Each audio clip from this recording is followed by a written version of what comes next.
It's a slasher movie with Robert Englund, but he's not Freddy.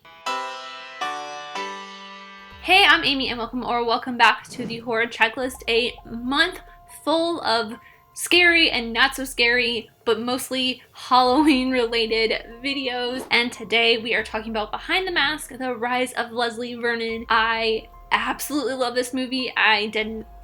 I knew what it was going into it. I had not seen this movie before, but I knew what it was going into it. I knew that it was going to be a parody of slasher films, which, if you know me and you know my channel very well, and you watched my Tuesday video, I do love a good slasher film. Slasher movies are just, you know, they're my favorite subgenre of film. I also love the fact that Robert Englund is in this. He is Freddy, and I absolutely love Freddy. Nightmare on Elm Street is like in my top 3 favorite slasher movies of all time. So it was really great to see him in this. I love seeing him in pretty much anything. And in this, he plays the Loomis character. If you do not know what Behind the Mask is, it is a documentary mixed with like real life kind of. So it's like documentary and a cinematic movie kind of smushed together, like a found footage-y type thing. It does get a little bit of a Scream-esque in some points, especially in the documentary parts where Leslie Vernon is explaining what he does to prepare as a slasher, because it is kind of like a documentary of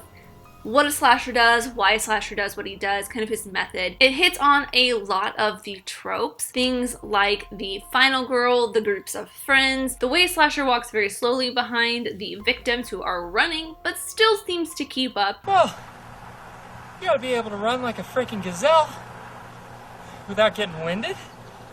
Plus, there's that whole thing of making it look like you're walking, and everybody else is running their asses off. Right. I gotta stay with them. You know, a la Michael Myers. And of course, the slasher getting shot or injured in some way, but not really getting injured because they show how he protects himself by wearing either a bulletproof vest. He shot you? Yeah, right in the shoulder. That's your first one. Does it hurt? Oh no, it feels all right. I was wearing a vest. Or some fire retardant makeup cream. What does it do? Constricts blood vessels near the surface of the skin. Helps stop bleeding from lacerations, keeps your eyes from bulging if you get hit. Plus, it makes you look pale, clammy.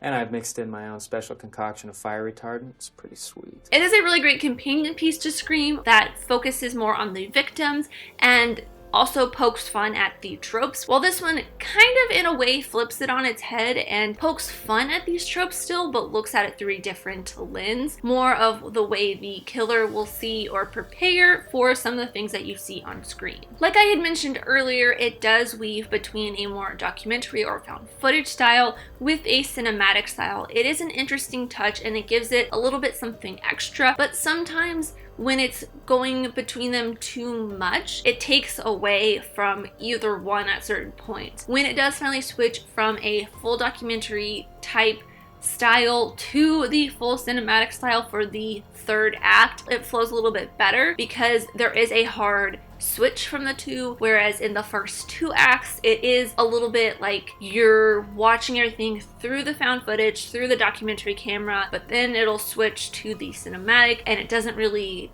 show why they're switching to that. It's just kind of a weird switch, and I wasn't like expecting that. It felt a little weird at that point. And there is a spoiler right here, so if you have not seen this, I definitely recommend checking it out, especially if you are a fan of slasher films. There is a link in the description to buy the film on Amazon, and if you purchase it from that link, I'll get a small percentage back that'll help make this channel even better. I highly recommend it. It is probably my favorite film that I have watched on this list, at least for these first 2 weeks, probably for the entire month. But spoilers ahoy, there is a twist in the third act where instead of going after the final girl that Leslie has been stalking for the documentary, he's actually going after the host of the documentary, Taylor. And throughout a lot of the documentary part of the film, you can pick up little bits and pieces if you are watching for it. And I even noticed them a little bit as I was just watching the film. If you watch it a second time, you'll probably pick up a little bit more on some of these, that Leslie is actually going after Taylor versus the final girl. There's things like he touches her leg or her arm, he gives her hugs instead of high high-fiving her like he does with the guys on the crew. Little things like that that show she is actually his target, that he is actually in love with her and not the actual final girl. And while I was looking up this film on IMDb, I went to the main actor who plays Leslie Vernon's